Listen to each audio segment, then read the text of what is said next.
You just walk through the door. You've been gone for 6 hours. And your baby, who was perfectly calm, playing, babbling, completely fine, one look at you and completely falls apart, screaming, arms reaching, face crumpling, inconsolable. And every parent in that moment thinks the same thing. Did I do something wrong?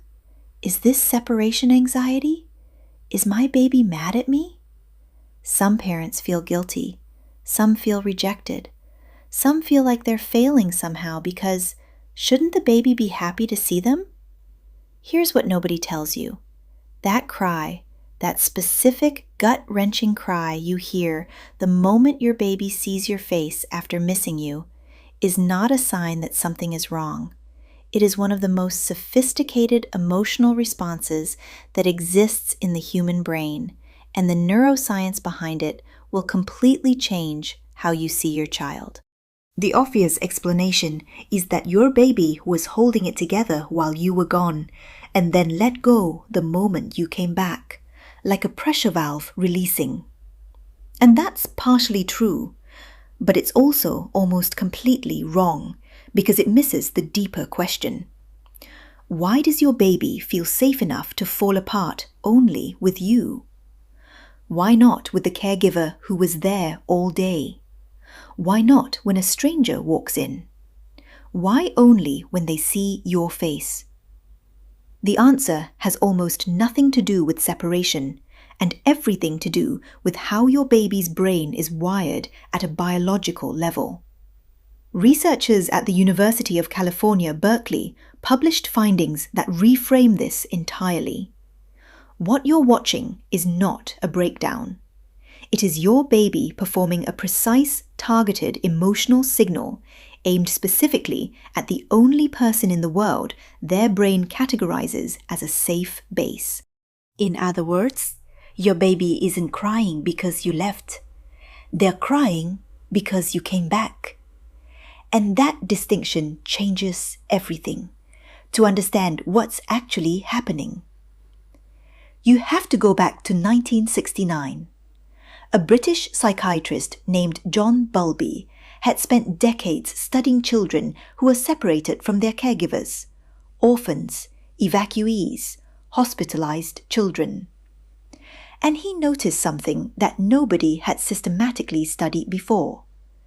Children don't just want their caregivers, they need them, in the same way they need food and water, not as a preference, as a survival mechanism. Bowlby called it attachment theory, and it describes something radical for its time, that human infants are born pre-wired at a neurological level to seek and maintain proximity to a specific caregiver. Not any caregiver, a primary one. And the system doesn't work the way most people assume. Most people think the attachment bond means a baby wants their caregiver nearby at all times. That's not quite right. What a securely attached baby actually has is something researchers call a safe base.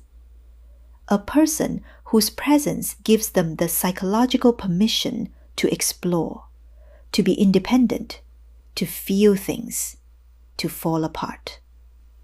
Think of it like a tether. A baby on a long tether can range far, but the moment they're scared, hurt, overwhelmed, they come back to the anchor. You are the anchor. And when you reappear after an absence, you're not just a familiar face.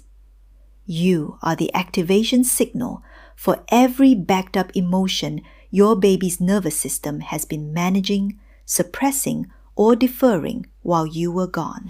Now, here's where a psychologist named Mary Ainsworth takes this further. In the 1970s, Ainsworth designed an experiment called the Strange Situation Procedure, now one of the most replicated studies in all of developmental psychology. She put infants between 12 and 18 months through a series of mild separations and reunions with their caregivers while watching their behavior. What she found was that babies responded in distinctly different ways upon reunion.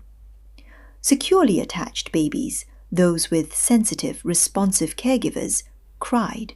They reached, they sought comfort, and then, after contact and soothing, they settled. This was not what Ainsworth expected to be the healthy pattern. She expected secure babies to be well calm. Instead, the most psychologically healthy babies were often the ones making the biggest fuss, because the crying wasn't a sign of distress, it was a sign of trust. It was a baby saying, "I know you will respond, so I am telling you everything I held back." But why does the body do this? Why does seeing a safe person trigger an emotional release rather than prevent one? The answer is in your baby's stress chemistry, specifically cortisol. When you leave, your baby's body activates what researchers call the stress response cascade. Cortisol, the primary stress hormone, begins to rise. Their heart rate increases. Their nervous system shifts into a state of heightened vigilance. Here's the part most people don't know. Babies are extraordinarily good at suppressing the outward signs of this stress, even while the internal biological response is happening. Researchers at the University of Amsterdam measured cortisol levels in infants during daycare separations. The babies looked fine. They played, they ate, they responded to their caregivers. No visible distress. But their cortisol was elevated significantly. Their bodies were working hard, using enormous regulatory effort just to appear okay. And then you walk. In your face, your smell, your voice.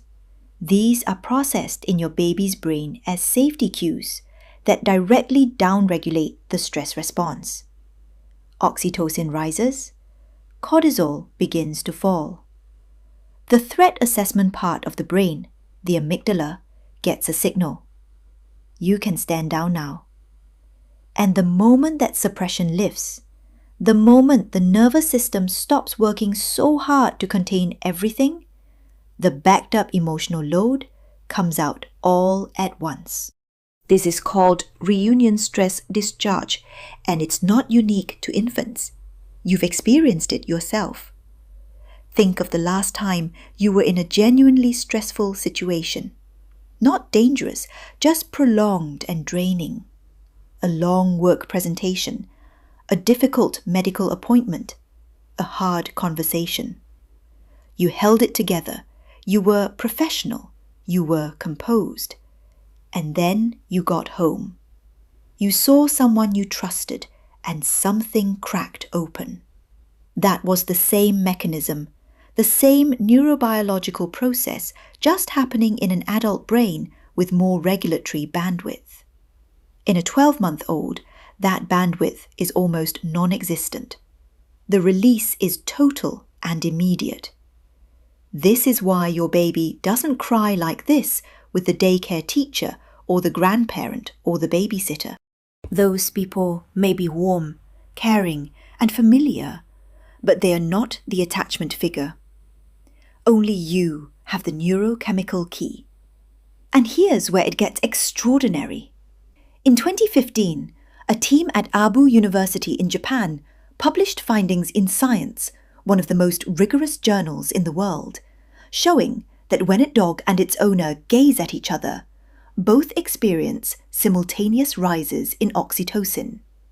The reason I'm telling you about dogs is because the same research team later replicated a parallel effect in human parent-infant pairs. And what they found reveals something fundamental about how attachment works chemically. When a caregiver responds to a baby's reunion cry, picks them up, makes eye contact, soothes them, both the caregivers and the baby's oxytocin levels rise in synchrony. The baby cries, the parent responds. Oxytocin floods both nervous systems. The baby feels safer. The parent feels more bonded. The baby calms. It is a self-completing loop. The cry initiates it. Your response completes it. And every single time this loop completes successfully. Every time you come back and your baby cries and you respond and they calm, you are literally building the neural architecture of secure attachment in your child's brain. Not by preventing the cry, by being there for it. I want to stop here for a moment because I think this reframe is the most important part of this video.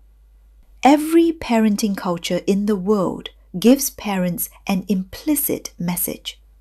A crying baby is a failing baby or a failing parent. Crying is the problem. Calm is the goal. But developmental neuroscience says something completely different. A baby who cries freely in your presence, who falls apart when you return, is demonstrating that their attachment system is functioning exactly as it should. They are showing you that they know you are safe, that your presence is qualitatively different from everyone else's, that they have been holding something, waiting for you, and that the wait is over. Researchers at the University of Minnesota's longitudinal study, which followed children from infancy to adulthood, found that securely attached babies who showed strong reunion responses were more likely as adults to have stable relationships, healthier emotional regulation, and greater resilience under stress. The cry at the door is not the beginning of a problem. It is the evidence of an invisible strength being built. But I need to tell you something that changes this conversation. Not all reunion crying is the same. Because here's what happens to the attachment system when a baby's bids for comfort are consistently not met. When the emotional discharge is repeatedly interrupted, ignored, or punished. Developmental researchers call this insecure attachment, and it has two distinct patterns that look completely opposite on the surface. The first is anxious attachment. These babies cry more, cling harder, and cannot be soothed.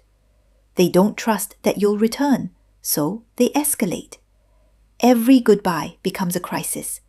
Every reunion becomes a desperate grab for reassurance that never quite satisfies. The second is more alarming because it looks like the opposite problem, avoidant attachment. These babies seem calm at reunion. They don't cry, they don't reach for you, they appear indifferent. But here's what the research shows. Their cortisol levels are just as elevated as the anxious babies. They learned that expressing need doesn't work, so they stopped expressing it. They are in distress, silent, internal, invisible distress, and they've learned to hide it from the one person who was supposed to be safe. The baby who doesn't cry at the door isn't easier. They're telling you something you need to hear. This is why researchers consistently emphasize that the goal is not to eliminate the reunion cry. It is to be reliably available for it. Sensitivity, consistency, response, not perfection. You do not need to be there every moment or never make mistakes or never be tired. Research by developmental psychologist Ed Tronick showed that even in healthy attachments, caregivers are only in sync with their babies about 30% of the time. The other 70% involves misattunement and repair. It is the repair that builds the bond, not the absence of rupture. So the next time you walk through that door, exhausted from a long day, already apologizing in your head for being gone, and your baby sees your face and completely falls apart. What you're watching is not a baby who struggled without you. It is a baby who survived without you, who held it together, managed the arousal, regulated just enough, and then saw your face and knew they didn't have to anymore. They're not angry that you left. They're relieved that you're back. And the cry is not a burden for you to fix. It is an invitation, the most fundamental invitation the human brain can issue to be close, to respond, to complete the loop. The neuroscience is clear. Your presence, your response, your consistency in these small, ordinary moments. You reaching for your baby when they cry at the door. This is how attachment is built. Synapse by synapse, reunion by reunion.